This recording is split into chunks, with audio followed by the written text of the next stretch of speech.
Alors Vivago, c'est une montre connectée avec 6 mois d'autonomie de batterie, ce qui est exceptionnel sur le marché aujourd'hui, qui a des fonctionnalités multiples, mais surtout la possibilité d'envoyer automatiquement des alarmes lorsque l'état de la personne le nécessite et qu'elle n'a pas pu appuyer sur le bouton. Donc, par exemple, une personne qui va être inconsciente, la montre va le détecter automatiquement et prévenir à sa place. Si elle se trouve en risque d'hypothermie ou si son état se dégrade, à ce moment-là, on envoie automatiquement une alerte à des personnels en établissement ou à un centre de réception pour une personne à domicile. En plus, sur les établissements, on va pouvoir générer aussi une alerte si une personne se met à risque en sortant de l'établissement, en quittant une unité ou le bâtiment.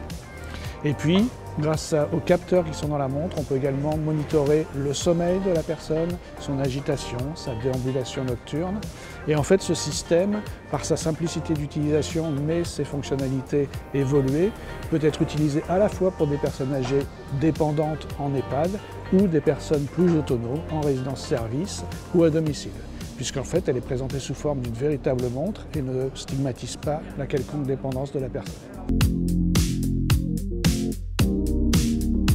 Le premier intérêt d'une participation à ce type de festival, c'est de pouvoir échanger avec d'autres acteurs du marché, des investisseurs éventuellement, mais surtout des professionnels de ce secteur qui peuvent s'interroger sur les nouveautés, les innovations ou sur des synergies possibles entre sociétés et entre dispositifs. C'est un très bon moment festif,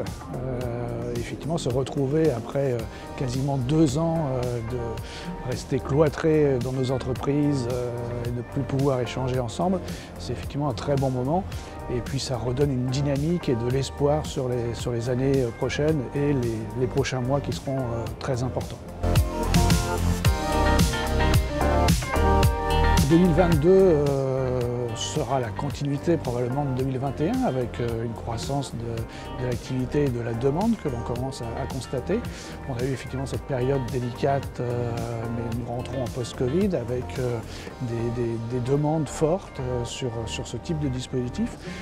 également des nouveaux ajouts ou fonctionnalités qui arriveront au cours de l'année 2022, donc pour encore stimuler cette demande très forte.